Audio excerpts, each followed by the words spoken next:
여러분 안녕하십니까, 강신업 변호사입니다. 한동훈이가 말이죠, 폭탄 발언을 했습니다. 예상했던 바입니다. 더 겸허해지고 더 겸손해야 된다. 그러니까 윤석열 대통령의 담화를 갖다가 평가절하한 것입니다.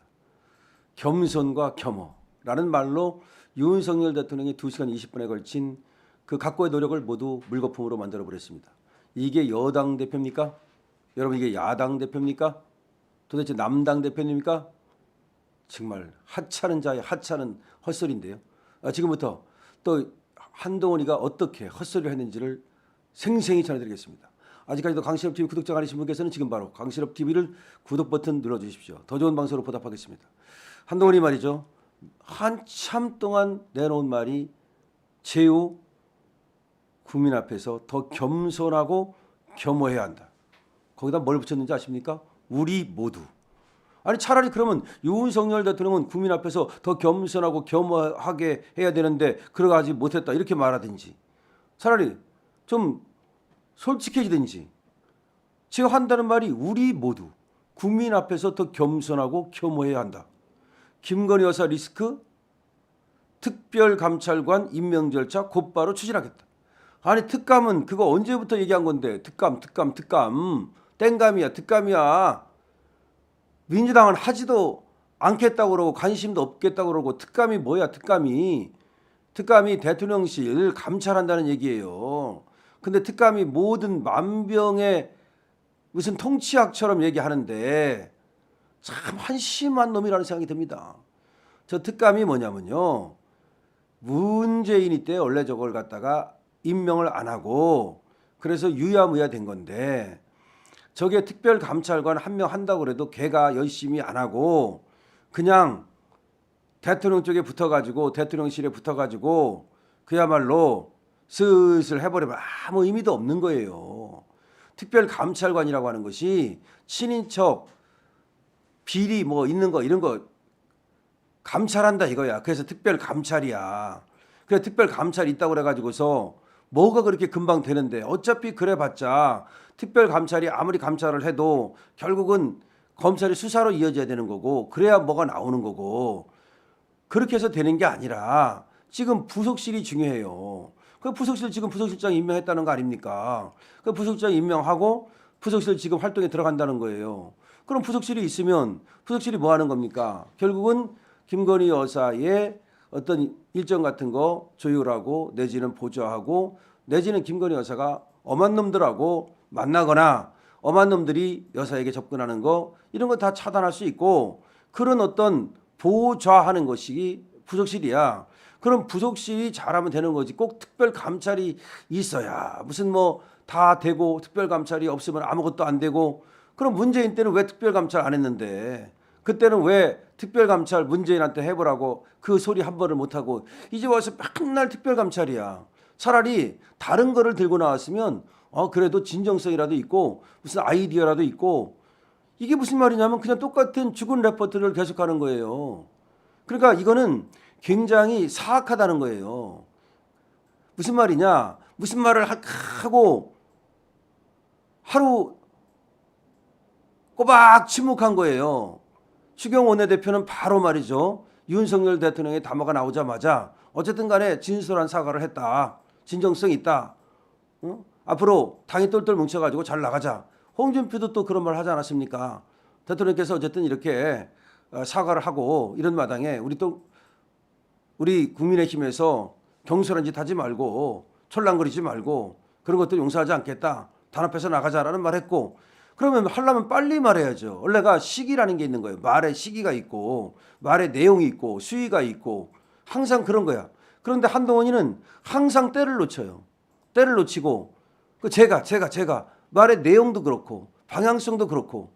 그러면 다른 얘기를 해야지. 차라리 만약에 윤석열 대통령의 이 담화를 듣고 나서 정말 문제가 있다고 생각한다면 특별감찰관을 끌고 나올 게 아니라 우리 모두 더 겸허해져야 된다, 겸손해져야 된다, 이따위 소리 할 게 아니라 차라리 윤석열 대통령께서 이렇게 말씀하셨는데 그 부분은 미흡했다든지, 내지는 뭐 다른 얘기를 해야지. 우리 모두 겸허해지고 겸손해져야 된다. 그럼 태도가 불량하다는 거야. 뭐야.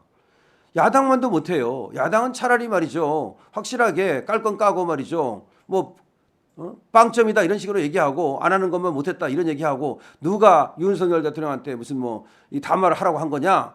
또 어떤 언론에서는 말이죠. 담화 자체를 잘못했다. 그런 담화 뭐라 할 필요가 있느냐?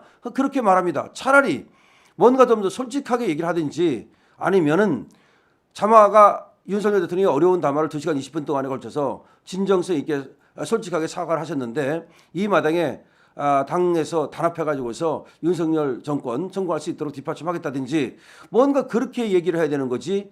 우리 모두 더 겸손해지고 더 겸허해져야 된다. 왜 우리 모두야 주인이. 그러면 우리 모두가 잘못된 것이고 그러니까 이거는 괜히 그냥 폼 잡는 거예요. 그러니까 동료 시민 할 때부터 정치를 그냥 폼으로 하는 거야. 그냥 셀카, 폼생 폼사 뭔가 좀 멋진 말을 해야 되겠는데 가만히 생각해 보니까 할 말이 없었거든. 그러니까 윤석열 대통령이 그래도 사과는 분명히 하신 게 맞으니까 이 사과 안 했다고도 할 수 없고 그렇다고 박수 쳐주기는 싫고 그러니까 이게 지가 이제 윤석열 대통령 얘기를 듣기 싫으니까 중간에 문을 박차고 뛰쳐나갔다는 얘기 있지 않습니까? 아니 그 얘기도 못 듣는 놈이 설사 그 얘기가 자기 마음에 안 들어도 끝까지 듣고 메모해 가면서 말이죠. 당대표라고 한다면 그래서 하나하나 메모를 해가지고서 그걸 점검하고 그런 다음에 대변인한테 말이죠. 어떤 방향을 알려주고서 성명을 내도록 하든지 아니면 지가 직접 쓰든지 지가 기자회견을 하든지 뭐 그래야 되는데 이제 윤석열 대통령의 사과를 흠잡기도 어렵고 그렇다 칭찬하기도 싫으니까 결과적으로는 이제 침묵하고 있다가 한다는 말이 우리 모두 더 겸손해지고 겸허해져야 된다. 그리고 특별감찰관? 특별감찰관은 그러면 그 담화하기 전에도 특별감찰관, 담화한 후에도 특별감찰관. 그러면 뭐가 윤석열 대통령이 말이죠. 지금 순방도 이제 안 하겠다고 얘기한 거 아닙니까? 김건희 여사 순방 말이에요. 사실 안 하겠다고 한 것과 똑같아요. 꼭 필요한 거 국빈 방문 그런 경우만 한다는 얘기입니다. 근데 그거에 대해서 이제 트집 잡기가 어려워진 거야. 더군다나 휴대전화도 지금 교체하겠다고 말씀을 하시거든요. 지금 대통령실에서 내놨어요. 11월에 순방 안 간다는 겁니다. 김건희 여사는 동의 안 한다는 겁니다. 그런 다음에 김건희 여사의 쓰던 휴대전화도 교체를 하겠다는 겁니다. 자 이런 식으로 이제 나오니까 지가 할 말이 없는 거야. 할 말이 없으니까 뭔가는 까야 되겠고 할 말은 없고 그러니까 결국 한다는 말이 주인이 이 주체가 우리 모두야. 윤석열 대통령이 더 겸손해져야 된다도 아니고 우리 모두 더 겸손해지고 겸허해져야 된다. 이 말은 결국 윤석열 대통령을 까고 싶은 건데 까는 방식도 틀렸고 전체가 하여튼 간에 문제가 많다. 그러니까 충격적인 발언을 한 거죠. 결국은 용산을 향해서 거의 뭐 폭탄을 갖다 도시락 폭탄 던진 거나 마찬가지인데 그 방법도 비열하고 그리고 비겁한 방법을 쓰기 때문에 그래서 한동훈은 안 되는 겁니다. 지금 윤석열 대통령 지지율이 떨어진다 해가지고서 이재명 지지율이 올라가지도 않거든요. 마찬가지예요. 지금 이재명 지지율과 한동훈 지지율이 다 같이 폭락하고 있어요. 이 얘기는 이재명이라든지 한동훈을 차기 지도자로 보지 않는다는 거예요.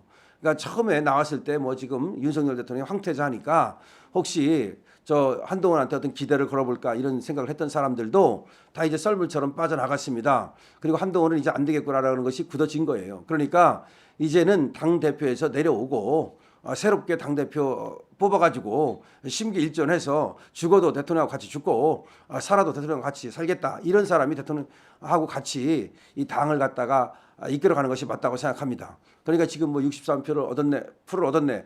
그거는 말이죠. 윤 대통령하고 같이 갈 거라고 생각하는 사람들이 표를 준 거지 저렇게 완전히 엇박자 내고 자기 정치하겠다는 사람한테 표를 준 건 아니기 때문에 그걸 가지고 계속해서 레퍼토리를 삼을 필요는 없습니다. 그래서 한동훈에 대한 어떤 기대가 끝났고 또 계속해서 특별감찰관 얘기하는 그런 빈약한 어떤 상상력 그런 거 가지고는 정치 못한다. 상상력도 빈약한 데다가 충성심도 없는 데다가 게다가 치고 나갈 수 있는 획기적인 어떤 그 정책이라든가 내지는 담대한 용기도 없는 데다가 그럼 뭘 갖고 하겠습니까? 오로지 이재명이나 똥구녕이나 빨고 있는 그런 근육밖에 안 되는 겁니다. 지금 그런 상황밖에 안 되는 거야. 결국 이재명을 갖다 앞서 나가고 이재명을 갖다가 치고 나가고 그런 게 아니라 결국 이재명하고 뭐 왜 안 하는지 모르겠어. 저번에도 말이죠. 대통령실 들어가기 전에 이재명하고 회담하겠다는 애들이 왜 안 하는 겁니까? 그 회담 왜 안 해? 아니요. 회담한다고 그랬잖아요. 그것도 용산 대통령실 들어가기 4시간 전에 말이야. 이재명하고 회담하겠다고 그러다가 용산 빡치게 만들고 나서는 왜 회담 안 하는 거야? 이재명 안 해주는가 보지? 누가 해주겠어요? 용산에서 대접을 해주고 용산과 한동훈이가 한 몸이라고 생각할 때, 즉 한동훈이가 힘이 있다고 생각할 때 이재명이는 대통령 못 만나니까 꽝 대신 달기라고 한동훈이라도 만나겠다고 생각하는 건데 한번 들어가가지고 보세요. 이재명이 바보입니까? 한동훈이가 용산 들어가가지고서 어디 개차반 당하는 걸 봤는데 그럼 한동훈을 만나서 뭐 하겠어? 내 금만 떨어지는 거지. 이재명이를 우습게 본 거야. 한동훈이가 내가 용산에 들어가서 대접을 받아야 그래야 이재명이가 나하고 회담을 하는 거지. 내가 가서 완전히 용산에서 개차반으로 뗐는데 누가 이재명이가 나를 만나주겠습니까? 차라리 이재명은 추경호를 만나고 싶은 거죠. 왜냐하면 추경호는 용산에서 대접을 해주잖아요. 둘이 잘 통하잖아요. 찐찐이잖아요. 그러니까 뭔가 이재명도 추경호를 만나고 싶지. 이재명이 진짜 만나고 싶은 건 윤석열이에요. 대통령. 어쨌든 대통령을 만나고 싶은 거지. 한동훈 만나서 뭐 하겠어. 그런데 이 한동훈이가 지가 그걸 모르고 까부는 거야. 아, 저가 대단해가지고서 이재명이가 만나줄 거라고 생각했는가 보지. 이재명이는 어디까지나 윤석열을 만나고 싶은데 저번에 윤석열 한번 만나고 나서 또 만나달라고 그랬더니 안 만나주는 거야. 그러니까 한동훈이라도 만나고 싶은 거야. 그럼 한동훈이 네가 들어가서 윤석열하고 얘기 좀 하고 나와서 나하고 만나자 이런 얘기였거든요. 근데 들어가가지고 완전히 개차반되니까 이재명 입장에서는 한동훈을 만날 이유가 뭐가 있습니까? 그러니까 한동훈을 이재명이가 안 만나주는 거예요. 그러니까 정치의 정자도 모르는 자가 바로 이 한동훈입니다. 여러분 어떻게 생각하십니까? 강신업 TV입니다.